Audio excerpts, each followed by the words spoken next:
မင်္ဂလာပါဒီနေ့ဗီဒီယိုမှာကျတော့ငါတို့ Python ရဲ့ set အကြောင်းလေးပြောရအောင်အစုများပေါ့နော်ဒီမှာပြောထားတဲ့အတိုင်းပဲအချက်လက်များကိုထိရောက်စွာစီမံခန့်ခွဲတာပေါ့ကွာဒီကောင်ကိုသုံးပြီးတော့ set ဆိုတဲ့ data structure ကိုသုံးပြီးတော့ပေါ့နော်ရှုပ်ထွေးသော data များကိုအစီအစဉ်တခြားဖြစ်စေရမှာပေါ့နော်ဒီနေ့အဖြစ်ဆိုရင် okay ကြည့်အောင်ပါလေဆိုတော့ set ဆိုတာဘာလဲပေါ့ set ဆိုတာကဒီမှာပုံမှာပြထားတဲ့အတိုင်းပဲတူညီမှုမရှိပါတဲ့ no duplicates တူညီတော့အချက်လက်များကိုအလိုလျောက်ဖြည့်ရှားပေးဒီတာဒါဆိုရင်ကောင်းလာပေါ့ငါတို့ data တွေကိုတူတဲ့ data တွေမှာထည့်မိလို့ရှိရင်သူကအလိုလျောက်ငါတို့ဟိုတူညီတဲ့ဟာတွေရှင်းဖြတ်ပါဆိုပြီးရေးစရာမလိုပြီးအစီအစဉ်လည်းမရှိထည့်ထားတဲ့ data ကွာမတင်းနေ3 5ချက်ခွန်ကြီးအဲ့လိုမျိုး index တွေနဲ့အစီအစဉ်ရှိမှာမဟုတ်သူနဲ့သူကြိုက်လို့ရောပြီးတော့တည်ရှိနေမှာဒါပေမဲ့လည်းသူက duplicate တော့ရှိမှာမဟုတ်ပြောင်းလဲနိုင်သည်သူ့ကိုငါတို့ပြင်လို့ရတာပေါ့ထည့်နိုင်ပြီးဖယ်ရှားနိုင်တယ်ပေါ့ဒီနေ့အဖြစ်ဆိုရင်ဆိုတော့ဒါကိုဘယ်လိုရေးမလဲကြည့်အောင်ကုတ်မှာပဲ okay set တိဆောက်တော့မယ်ဆိုရင်အရန်လွယ်တယ်ငါတို့10တန်းလား9တန်းလားမသိဘူးအမှလည်းတင်ရမှာပေါ့ set အကြောင်းတွေကိုထားလိုက်လို့ set တိဆောက်မယ်ဆိုရင်ဒီမှာ my set လို့နာမည်တစ်ခုပေးလိုက်မှာပေါ့ variable name ဖြစ် set ကိုတိဆောက်မယ်ဆိုရင်တွန့်ခွင်းဒါဆိုရင်ဒါ set ပဲဒီတွန့်ခွင်းထဲမှာငါတို့ကမင်္ဂလာပါနေကောင်းလားဆိုပြီးတော့ပြောလိုက်မယ်ဒါကို print ကြည့်မယ် my set ဆိုပြီးတော့ဟုတ်ပြီနော်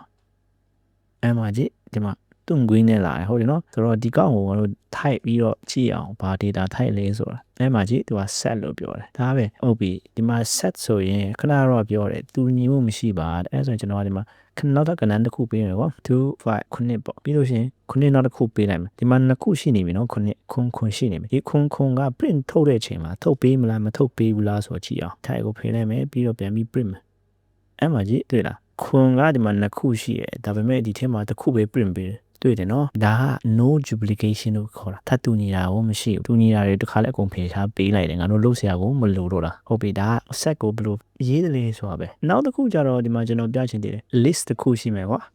my list ဆိုပြီးပေးလိုက်မယ် list ထဲမှာ4 5ခွန်8ဒီလို data ရှိတယ်ထားလိုက်အောင်ဒီ data ကိုငါတို့ set ကိုပြောင်းမယ်ဆိုရင်လည်းလိုလိုလေးပဲဒီမှာကြည့် print လုပ်လိုက်မယ်နော် print set ဆိုပြီးတော့ငါတို့က my list ဆိုတာလေးကိုပေးလိုက်လို့ရှိရင်အဲ့ဒီ list data ကြီးက set data ဖြစ်သွားတယ်ဟုတ်ပြီနော် print ကြည့်အောင်အဲ့မှာကြီး set data ဖြစ်သွားတယ်။ဘာလို့ဒီလိုပြောင်းတယ်လဲဆိုတော့ကွာခါကျရင် list မှာကထပ်တူညီတဲ့ data တွေကိုဖယ်ရှားဖို့အတွက်ဆိုရင်ငါတို့ဒီ set နဲ့တခါလဲပြောင်းပြီးလုပ်လိုက်လို့ရှိရင်ငါတို့တွားပြီးရေးစရာမလိုတခါလဲဖယ်ရှားပလိုက်တာတူညီတဲ့ data တွေဆိုရင်ဆိုဒါမဆိုးပေါ့ကောင်းတယ်လို့ပြောလို့ရတာပေါ့နော်။ဟုတ်ပြီအဲ့ဆိုရင်ဒီကောင်ကိုတွားပြီးတော့ note မှာတွားကြည့်အောင်။ဒါကခဏတော့ရှင်းပြလို့ပဲ set တစ်ခုကိုတိဆောက်ခြင်းတဲ့အဲ့မှာ syntax ကတွန့်ခွင်းရှိမယ်။ဒါက set ပဲ။ဒါ type casting set လို့ခေါ်ခဏတော့ကျွန်တော်တို့ convert လုပ်တာပေါ့။တနည်းအားဖြင့်ဆိုရင်ဒီ list ကနေ set ကိုပြောင်းလိုက်တာ။ဥပမာဒီ list data တွေလို့ရှိရဆိုရင် set နဲ့လုံးလိုက်လို့ရှိရင်ဒီ s က set data type ဖြစ်သွားတာပေါ့နော်ဆိုတော့အရေးကြီးရပေါ့ဒါတွေကလည်းဟုတ်ပြီနောက်တစ်ခုပေါ့နော်သူ့ကိုဘာလို့ရလဲ union ပေါ့အချက်လက်တွေကိုပေါင်းတာလည်းလုပ်လို့ရတယ်အချက်လက်တွေပေါင်းစီခြင်းတဲ့ set တစ်ခုနဲ့တစ်ခုကိုပေါင်းလို့ရတယ်လို့ပြောချင်တာဟုတ်ပြီနော်သူရဲ့သင်္ကေတကတော့ဒီမှာဒါပဲ okay ကုတ်မှာပဲတွားကြည့်အောင်ဟုတ်ပြီဒီကောင်ကိုကျွန်တော်က set လုပ်လိုက်မယ်ဟုတ်ပြီ so my list နဲ့ my set ကိုပြောင်းရအောင် combine set ဆိုပြီးတော့ပေးလိုက်ပြီးလို့ရှိရင် my set ပေါင်းမယ်ဆိုရင်ဒီသင်္ကေတသုံးမယ်ပြီးလို့ရှိရင် my list ကဟိုဖြစ်သွားပြီเนาะ set data ဖြစ်လို့ပေါင်းလို့ရတယ်ပေါ့ဒီနှစ်ခုဟုတ်ပြီပြီးလို့ရှိရင် print ကြည့်မယ် print combine set ဆိုပြီးလုပ်ကြည့်မယ်အဲ့မှာတွေ့လာเนาะပေါင်းလိုက်တယ်ဒီမှာအောင်ဆရာတစ်ခုကငါတို့ set ဆိုတဲ့အတိုင်းပဲဒီမှာကြည့်ဒီမှာ9နှစ်ခုရှိနေတယ်ပြီးတော့ဒီမှာ9ရှိရယ်ဒီမှာလည်း9ရှိရယ်ဒီနှစ်ခုပေါင်းလိုက်ရင်9နှစ်ခုဖြစ်သွားမှာเนาะဒါပေမဲ့လည်း set data ထိုင်မလို့သူက duplicate ဖြစ်တဲ့ data တွေကိုဖယ်ရှားပေးလိုက်တဲ့တခါလေးကိုဆိုတော့ဒါက union လို့ခေါ်တယ်ကွာနောက်တစ်ခုက intersection လို့ခေါ်တယ်ကွာဒီမှာတူညီတော့အရာကိုရှာဖွေခြင်းတဲ့ထားပါတော့ဒီမှာ A နဲ့ B ကိုဒီမှာ A နဲ့ B ကိုကြည့်လိုက်နှစ်ခုမှာတူညီတာကိုပဲတနည်းအားဖြင့်ဆိုရင် return လုပ်ပြီးတော့ငါတို့တူညီတဲ့ data ကိုပဲရှာပြီးတော့တန်ဖိုးပြန်ပေးတာပေါ့နော်အဲ့ဒီတူညီတဲ့တန်ဖိုးကိုပဲအဲ့ဒါကို intersection လို့ခေါ်တာပေါ့ဒီမှာ and ဆိုတာသူ့ရဲ့တုံးတဲ့လက္ခဏာပေါ့နော်ဟုတ်ပြီဒါပေါင်းထားတာပေါ့ A နဲ့ B ကိုပေါင်းလိုက်တယ်တနည်းအားဖြင့်ဆိုရင် A နဲ့ B ကိုပေါင်းတဲ့အချိန်မှာ A ထဲမှာရှိတဲ့ data နဲ့ B ထဲမှာရှိတဲ့ data ကိုတိုက်စစ်တယ်အဲ့ဒီထဲမှာ A ထဲမှာရှိတဲ့ data B နဲ့တူတာပါရှိတယ်လေပေါ့ပြီးတော့တူတဲ့A ရဲ့ data ကိုပဲလုပ်ပေးရနော် B ရဲ့ data ကိုသွားမလုပ်ပေးဘူး။အမှဒီနှစ်ခုရှင်းလိုက်ကွာ1ကတူညီတယ်ဒီမှာတစ်ခုမှမရှိဘူး။ဒီ2ကဒီမှာတူညီတာရှိရနော်။တစ်ခုရှိရ3တူညီတာရှိရအဲ့ဆိုရင်ဒီ2နဲ့3ကို output ပေးနေမယ်။ဒါပဲ intersection ဆိုတဲ့သင်္ကေတဒါလေးမှထိုင်ရပြီ။အဲ့ဆိုငါတို့သွားကြည့်အောင်။ဒီမှာကျွန်တော် variable intersection ဆိုပြီးရေးလိုက်မယ်။ပြီးတော့ my set နဲ့ my list နဲ့ကိုတူညီတာရှာလိုက်မယ်။ဟုတ်ပြီနော်ဒီမှာ print မယ်။ print နောက်ခိုင်း print ရမှာပေါ့ print ပြီးတော့ intersection ဆိုပြီးပေးရမှာပေါ့ပြီးတော့ run လိုက်မယ်အမှကြည့် ငါးနဲ့ခွန်ကတူညီတယ်ဒီမှာ my set နဲ့ my list နဲ့သူတို့နှစ်ခုကို9ရှင်တယ်နော်ဒီ set ထဲမှာရှိတဲ့ data ကဒီ list ထဲမှာရှိသလားရှိပြီဆိုရင်ဒီ set ထဲကအဲ့ဒီရှိတဲ့တူနေတဲ့ဟာကို output ပေးရနော်အဓိကတော့ဒီအရှိဆုံးမှာတူနဲ့တူတဲ့ဟာကိုပဲလုပ်ပေးရနော်အဲ့ဒါလေးမှထားရပြီ okay ဆိုတော့နောက်တစ်ခုကြည့်မယ်မတူညီတာခွဲထုတ်တာပြန်ပြီးတော့ဖြစ်သွားတယ်ဒီမှာကြည့်လိုက် difference မတူညီဒီကိုခွဲထုတ်ခြင်းတဲ့ဒီမှာသူ့ရဲ့ရေးပုံရေးနည်းရှိတယ်ဒီမှာကြည့်တော့မတူညီဆိုနှုတ်သွားတာပေါ့ A နဲ့ B ကိုနှုတ်လိုက်တော့1ကဒီထဲမှာရှိလားမရှိဘူးเนาะ2ကဒီထဲမှာရှိရအဲ့ဆိုရင်ရှိဆိုရင်ဒီကောင်ကိုဖယ်လိုက်ပြီ3ရောရှိလားမရှိဘူးเนาะဆိုတော့ A နဲ့ B နဲ့တော့ငါတို့ဒီ A ရဲ့ရလဒ်ကိုပဲပေးရเนาะဒီမှာကြည့်1နဲ့4ကမရှိဘူးเนาะဒါပေမဲ့4ကိုမယူဒီ A ကိုပဲယူတာဟုတ်တယ်เนาะ A ကနေ B ကိုနှုတ်တော့အဲ့ဒါလေးမှတ်ထားရပြီအဓိကတော့ဒီအရှိရလူနဲ့ပဲတိုက်တာဒီကောင်နဲ့ပဲတိုက်တာမတူညီတော့နှုတ်တယ်ဆိုတဲ့အတိုင်းမှာအနှုတ်လက္ခဏာသုံးတယ်เนาะပထမအစုတွင်ပါဝင်ပြီးဒုတိယအစုတွင်မပါဝင်တော့အရာများတဲ့အဲ့ဒါပဲမတူညီတာကိုယူပေးတယ်ဆိုတာဟုတ်ပြီငါတို့ပြန်ပြီးတော့စမ်းကြည့်အောင်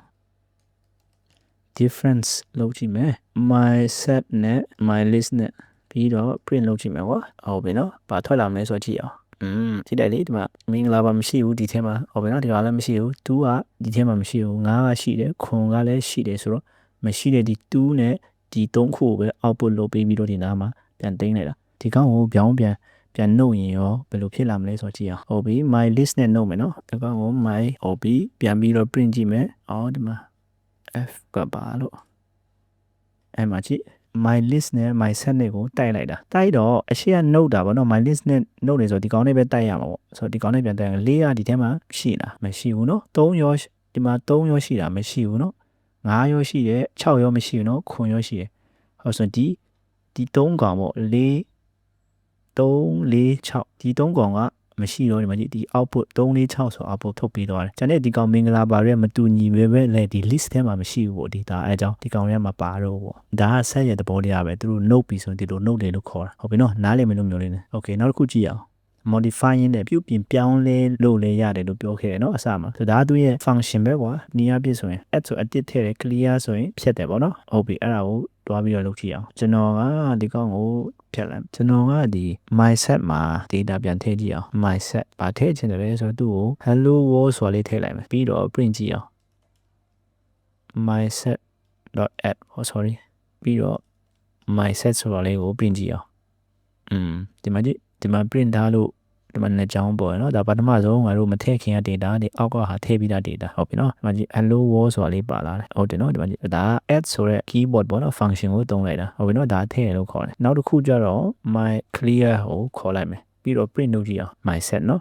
ပြီးတော့ပြန် print မယ်အဲ့မှာကြည့် set တစ်ခုပဲပြတော့တယ်ဘာလို့လဲဆိုတော့ငါတို့ data တွေကိုအကုန်လုံး clear လုပ်လိုက်တော့ဒီကောင်ဘာမှမရှိတော့ဘူးခဏတော့ထည့်ထားတဲ့ hello world လည်းမရှိတော့အကုန်လုံးပြတ်သွားတယ်ဒါကို clear လုပ်ရလို့ခေါ်တာပေါ့ဒါပဲဘာမှမခက်ဘူး okay နောက်တစ်ခုကြည့်အောင်ဒါကသူ့ရဲ့ set တစ်ခုထဲမှာငါတို့ string လည်းထည့်လို့ရတယ် integer လည်းထည့်လို့ရတယ် boolean လည်းထည့်လို့ရတယ် float လည်းထည့်လို့ရတယ်အကုန်လုံးရောနှောပြီးထည့်လို့ရတယ်ပေါ့ဒါကတော့ခဏတော့ကျွန်တော်ထည့်ရပါပဲเนาะ string တွေနဲ့ကဏ္ဍတွေနဲ့အတူထည့်ထားတယ်ဥပမာပါပေါ့ဆိုတော့ဘာမှမခက်ဘူးသိလားဒီတိုင်းပဲပြီးတော့နောက်တစ်ခုကျတော့ဒီမှာ frozen set ဆိုတာရှိတယ်ဒါ frozen set ဆိုတာငါတို့ set တွေကိုပြုပြင်လို့ရတယ်ဖန်တီးလို့ရတယ်ဟုတ်ပြီအဲ့ဒီ set တွေငါတို့ကတခါလဲ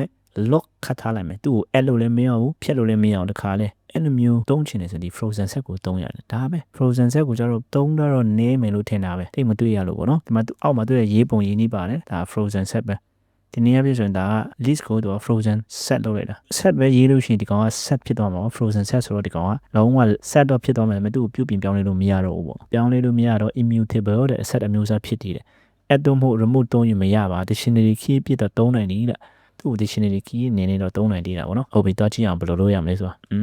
ဒီမှာကျွန်တော်နောက်တစ်ခုက frozen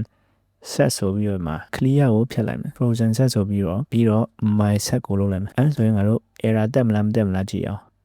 ်ဘာမှမတက်သေးဘူးเนาะအဲဆိုရင်နောက်တစ်ခု print နဲ့ frozen set ကိုငါတို့လုပ်ကြည့်အောင်အဲ့မှာကြည့်တခါလဲ frozen set ဆိုတာပါလာတွေ့ရနော်သူ့ကိုဒီလိုရေးလို့ရတာပေါ့ type နဲ့ပြန်စစ်လို့ရတယ်ကွာအဲ့မှာကြည့် frozen set ဆိုတဲ့ data type ဖြစ်သွားတယ်ဒီ fs က okay ဆိုတော့သူ့ကို dictionary key အနေနဲ့သုံးလို့ရတယ်လို့ပြောရနော်ဒီမှာကြည့်လေသူ့ရဲ့ output ကိုပဲကြည့်လိုက် dictionary လိုမျိုးပုံစံလေးကို data ပြပေးတာပေါ့နော်ဒါပဲပြီးတော့ပြီငါတို့ဒီ set ရဲ့အကြောင်းကတော့ okay ဆိုတော့နောက်ဆုံးအနေနဲ့တစ်ခုသွားကြည့်အောင်ဒါက common pitfall ပေါ့တတိပြုအောင်ပေါ့ကျွန်တော်ပြောရပေါ့ set တွေမှာ index မရှိတော့ကြောင်းငါတို့ list လိုမျိုး s1 ဆိုပြီးတော့ခေါ်ယူလို့မရပါတဲ့ဟုတ်ပြီနော် remove add တော့မဟုတ် remove ကိုဒါသုံးပါတဲ့အဲ့ဒါပဲသုံးလို့ရတယ်ဒီနေ့အဖြစ်ဆိုရင်ဒီ set data type မှာပေါ့ကျန်တဲ့ဘာမှသုံးလို့မရဘူးသူ့မှာ index လည်းမရှိဘူးအဲ့တော့ကိုယ့်ရဲ့ project တွေထဲမှာလိုအပ်တဲ့နေရာပဲသုံးကြတယ်ပေါ့ဒီ set ကိုလည်းအများကြီးမသုံးကြဘူးပေါ့နော်ဟုတ်ပြီနော်ဆိုတော့ဒါလေးကိုဟိုမို့ငါတို့နောက်ဆုံးနေတိုင်းကြည့်အောင်ပထမဆုံးနေလဲကျွန်တော် print နဲ့ my set နဲ့0ဆိုပြီးရေးလိုက်မယ်ဟုတ်ပြီနော်ပြီးတော့ရှင် print လိုက်မယ်အဲ့ဒါပြတယ်နော်အဲ့ဒါပဲသူတို့မှာ index မရှိဘူးလို့ဒီမှာ0 1 2 3 4အဲ့လို index မရှိဘူးလို့ပြောချင်တာဆိုတော့ဒါပဲပြီးတော့ပြီငါတို့ set ရဲ့အကြောင်းကလွယ်လွယ်လေးပဲဘာမှမရှိဘူးဒါကအနည်းချုပ်ပဲ set နဲ့အဆိုင်တဲ့ဟာပေါ့နော်သူက unique ဖြစ်တယ်တူညီမှုမရှိတော့ data ဟုတ်တယ်သူမှာနောက်တစ်ခု fast အများနဲ့ပေါ့နော် hash table တွေကြောင့်ရှာဖွေရများတယ်တဲ့သူရဲ့အထက်မှာရှင်း hash table map ready တဲ့ union intersection နဲ့အဓိကတော့ဒီကတော့တင်ချာနဲ့ဆိုင်တဲ့ကိစ္စတွေလုပ်ချင်ပြီးဆိုရင်ပေါ့နော်ဒီလိုမျိုး set ကိုသုံးပြီးတော့လည်းငါတို့လုပ်လို့ရတယ်ပေါ့ဒါသူရဲ့အားသာချက်တစ်ခုပဲပေါ့နော်ဆိုတော့ပြီးတော့အကုန်လုံးနားလည်မယ်လို့မျှော်လင့်တယ်